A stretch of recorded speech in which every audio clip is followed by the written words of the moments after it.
Čau! Atbildēšu uz jautājumu aplikācijā par holesterīnu.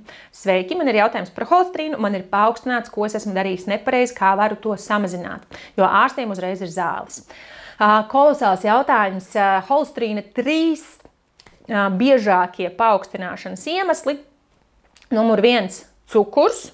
Patiešām tas ir cukurs pat vairāk nekā trekni produkti.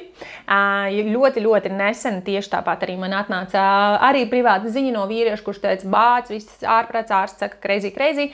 Es liku viņam uzrakstīt 3 dienas savu ēdienkarti, un jau pēc pirmās un pusotras dienas es atradu, ka tas ir cukurs, mīļais cukuriņš, kas ir pacēlis augšā holesterīna līmeni.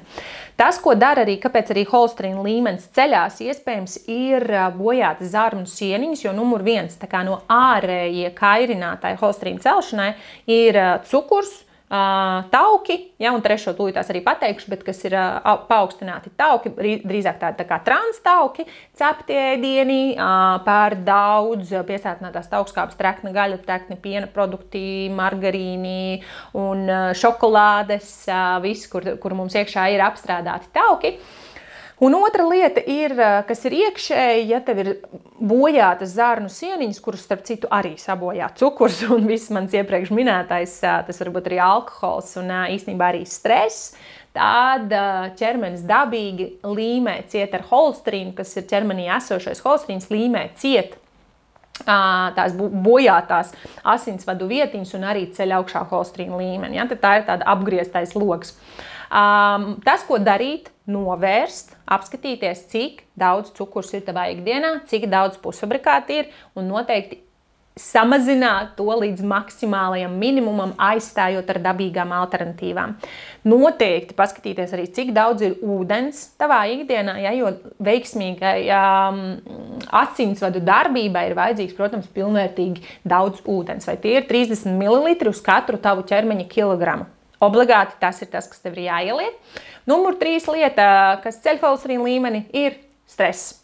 Un pēdējie arī pētījumi, kas ir interesanti, bet tas jau tā kā ir pieslēdz klāt to emocionālo pusi, ir pētījumi, kuri pierāda zinātniski, ka cilvēkam aizvainojumu turēšana un nespēja piedot arī paceļ holesterīna līmeni augšā tajā brīdī, kad cilvēks iziet.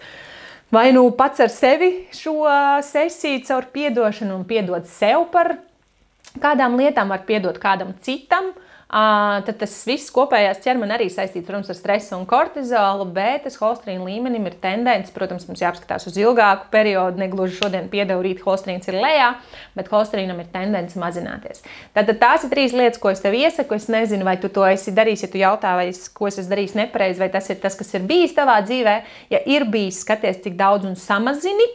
Ja nav bijis, tad, principā tās arī ir visbiežākās. Es domāju, kāda no tām vajadzētu būt atslēgai, aizstāja un tikai samazini un es ierosinātu, iedot sev tādus 3 mēnešus.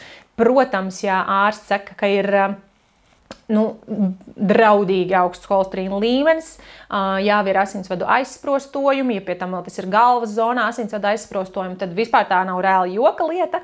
Sākotnēji dot savam ķermenim iespēju samazināt holesterīnu caur dabīgos veidos, bet ja ārsts uzstāja, tad kas es esmu, lai pateikt, ka tas nav, ka tā nevajag darīt.